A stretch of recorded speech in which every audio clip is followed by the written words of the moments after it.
The strategies that I'll be sharing with you in this video are the same exact ones that I've used to help my clients save up to $160,000 on the purchase of their new construction home. So without further ado, let's get right into it. Let me quickly get the introductions out of the way. If this is the first time you're watching one of my videos, my name is Ahmad Homidi.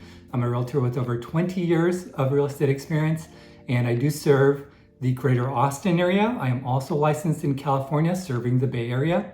Feel free to reach out if you have any real estate questions or any real estate needs.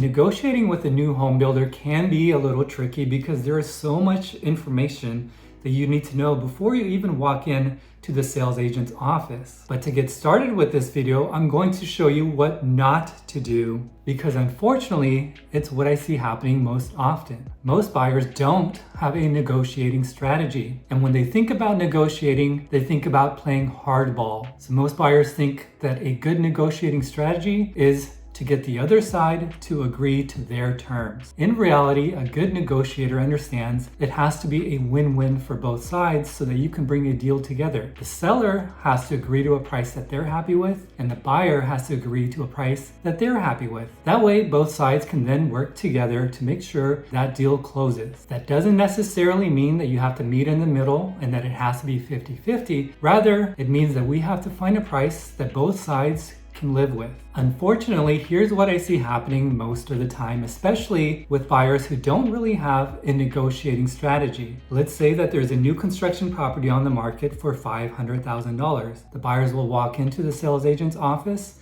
and they'll begin negotiations at $400,000. And then they'll stick to that price and hope to bring the builder down in price from $500,000 to $400,000. Most of the time, this negotiating strategy doesn't work because the buyers are expecting the sellers to give, but the buyers are not willing to budge. This creates a distrust in the negotiating process, and here are some other reasons why this strategy or lack of strategy really doesn't work. By starting so low, you're showing that you're actually not a serious buyer. This is the most common form of negotiating.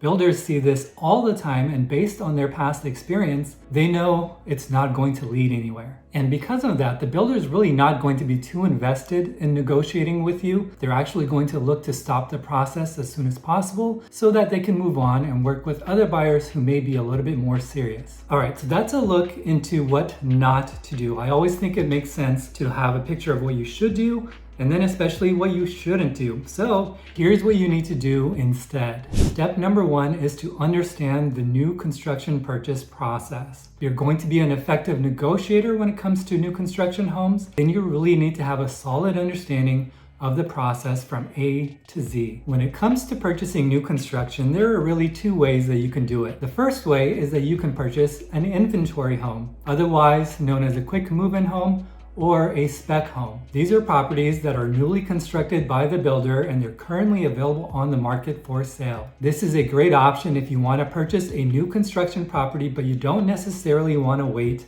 the average of 9 to 12 months that it takes for a new home to be constructed. It usually takes about 30 days to close escrow on an inventory home, and the negotiating process is much easier. The second way that you can purchase a new construction property is to build from the ground up. This is when you select your lot, you select your favorite floor plan, and then you work with the builder so that they can construct the property based on your structural selections and your design selections. And real quickly, here are a couple of things that you should consider if you're thinking about purchasing a to-be-built home. That's when you build from the ground up. It usually takes 9 to 12 months on average for the construction process to be complete, and during that time, anything can happen in the real estate market.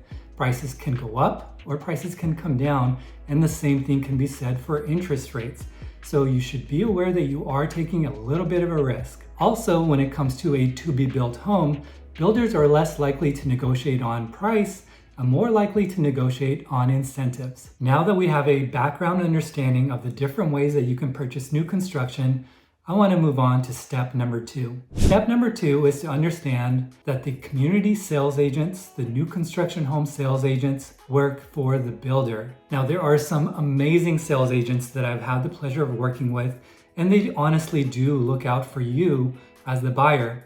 However, there are some sales agents out there that just want you to get into a transaction so that they can get paid. And sometimes it's difficult to tell one from the other. That's why I always recommend for you to have your own representation. You should be working with a realtor. Here's the good thing. When you're purchasing a new construction home, the builder pays for your realtor's commission. It doesn't cost you anything to work with a realtor. Now, there is a common misconception out there that if you don't work with a realtor, you'll end up saving the commission that would otherwise go to a real estate agent. But as I mentioned, that's a misconception.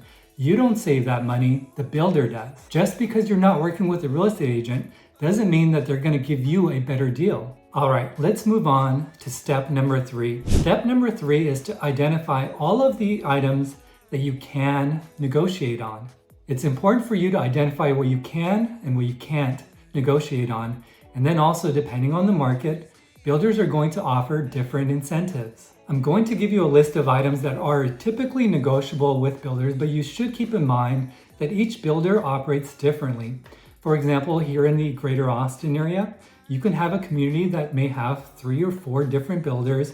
And if you were to walk into their sales offices, you would see that they all have different starting prices and that they all negotiate differently. They will offer different incentives, so it's really important for you to understand how all of these incentives work. So here is a list of the incentives or a list of the different ways that builders negotiate. Let's start with the price. Sometimes builders are willing to negotiate on the asking price. This usually pertains more to an inventory home. Builders are less likely to negotiate on the starting asking price of their to-be-built homes, and instead they'll focus on offering you incentives as a way of negotiating. One of the more common incentives that are being offered by builders is known as flex cash. And this is a sum of money that can be used in various different ways. You can use all of it or a portion of it towards different objectives. You can use some of it to pay down your interest rate. You can use some of it or all of it to pay off your closing costs. And you can use some of it or all of it to lower your asking price. Lender incentives are very common in today's market. A lender incentive is when the builder offers you a sum of money to work with their preferred lender. Offering you discounts is another way that builders can negotiate with you. The way that this works is a builder can give you a percentage discount on your structural and design selections. For example, you can get 50% off on anything you purchase up to $50,000, whether that's a structural upgrade or a design upgrade. In essence, this is a discount of $25,000. If you're purchasing a to-be-built home, then you're going to have to select your favorite lot and then your favorite floor plan. When you select your favorite lot, there could be a lot premium. A lot of times, that's a lot of lot. Your lot premium can be negotiable. So as you can see, there are a lot of different ways that you can negotiate with a new home builder, which is why this process can be a little bit complicated. So I'm going to make things less complicated for you by giving you 2 powerful negotiating strategies. So let's move on to step number 4, negotiate with the builder. The first negotiation strategy that I'm going to share with you is an analytical, data-driven strategy. And then the second one is more artful. Let's get started with negotiation strategy number 1. To begin this strategy, once you've identified the property that you want to offer on, and you've identified all of the different ways that you can negotiate with the builder, I want you to work with your agent and have them perform a comparative market analysis. The CMA is going to show you what the builder has sold other similar properties for in that community. By reviewing the CMA, you're going to know what was the average sales price, what the median sales price was. You're also going to know what home sold for the lowest price and which home sold for the highest price. Then, depending on the market conditions and also depending on the demand within that particular community, you should create a price range as a potential landing spot. This is a range where you would be happy to purchase the property. Without knowing this range, you really don't know where to target as far as price, and you may not even know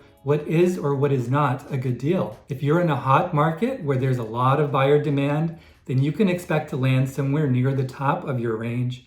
However, if you're in a market where there's not a lot of demand, you can expect to land somewhere near the bottom of your range. Here's how this strategy works. I'll share with you a recent story of my client's purchase of a new construction home. They liked a home that was on the market for $1,170,000. I performed a comparative market analysis and I found that similar homes in that community were being sold for $1,050,000 up to $1,100,000. That became our range, $1,050,000 up to $1.1 million. I also knew that the market was relatively slow and that there was less buyer demand. In addition, the builder had quite a few different properties available on the market, so I knew that they were motivated to sell. We targeted the lower end of our range and we started negotiations just under that price. We offered at $1 million even, and after some back and forth, we ended up with a sales price of $1,032,500. This ended up being a savings for my clients of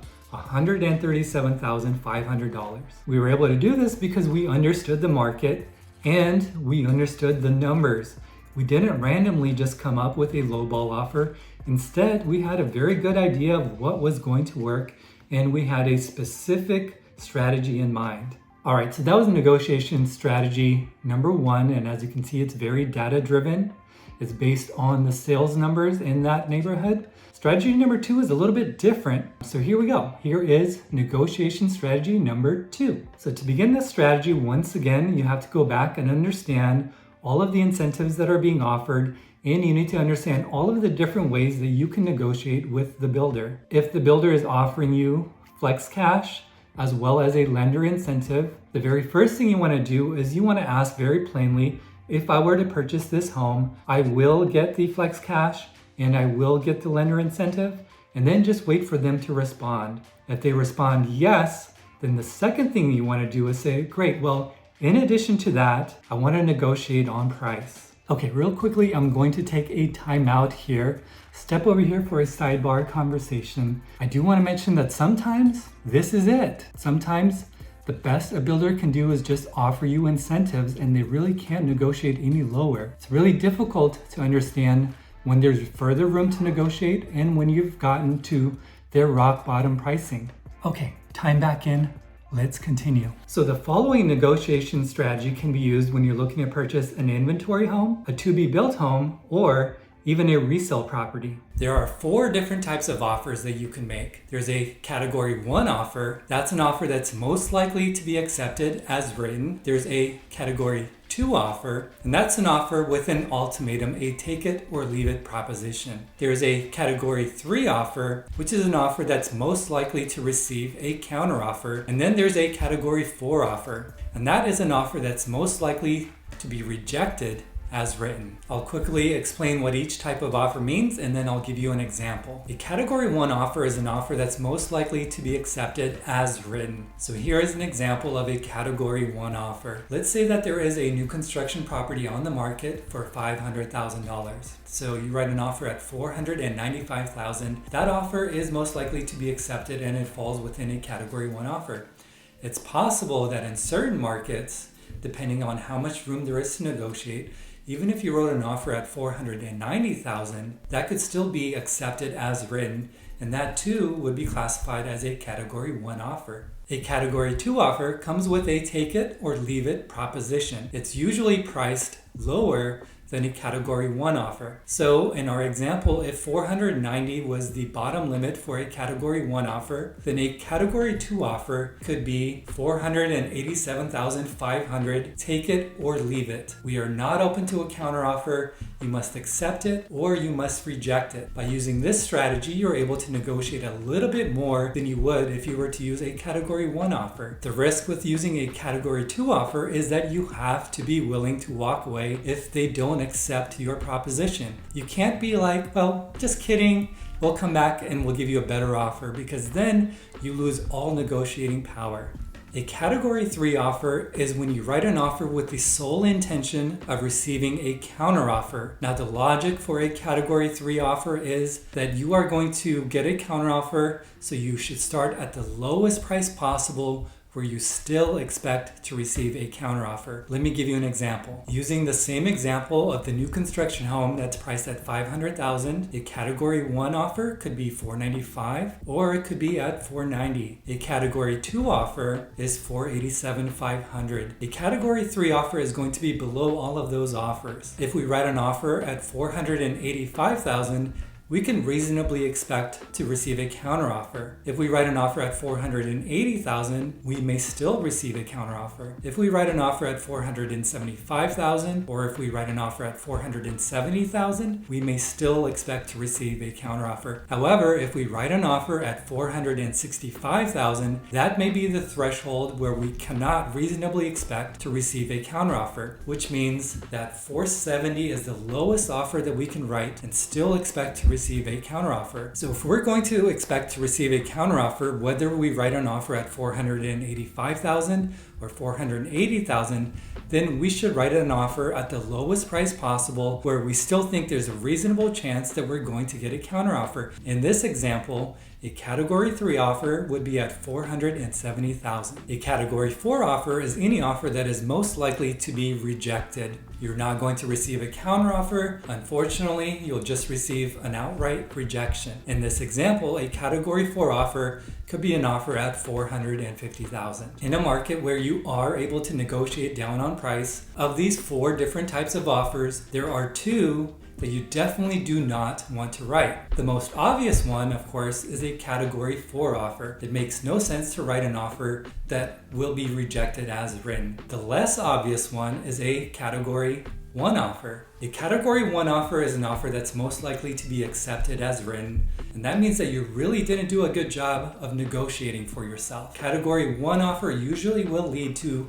buyer's remorse, so you want to do your best to avoid writing a category 1 offer. Here's a true story of how I use this strategy to help my clients save $160,000 on the purchase of their home. My clients were purchasing a to-be built home, and the starting price was $920,000. The builder was unwilling to negotiate on the starting price. However, they were very generous with their incentives. They provided $65,000 to be used towards design upgrades. In addition, they provided $35,000 towards closing costs and an additional $10,000 towards a lender incentive. Now, I did ask the builder if my clients were to purchase this home, they would get all of these incentives, and the builder agreed that yes, they would. Then I mentioned that we would like to negotiate further, and I understand they don't negotiate on starting price, but there was a lot premium, and the lot premium was at $100,000. So that's what we wanted to negotiate on. We wrote a category 3 offer, and we were able to get the lot for $45,000. That's a savings of $55,000 in addition to all of the incentives that the builder was giving. A total savings for my clients of $160,000.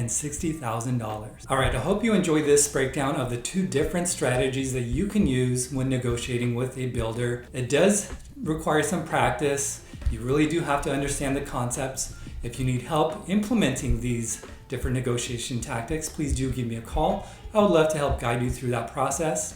If you enjoyed this video and the content, please do give it a like and make sure that you subscribe so that you could be notified when my next video comes out. My name is Ahmad Homidi, and I'll see you in the next video.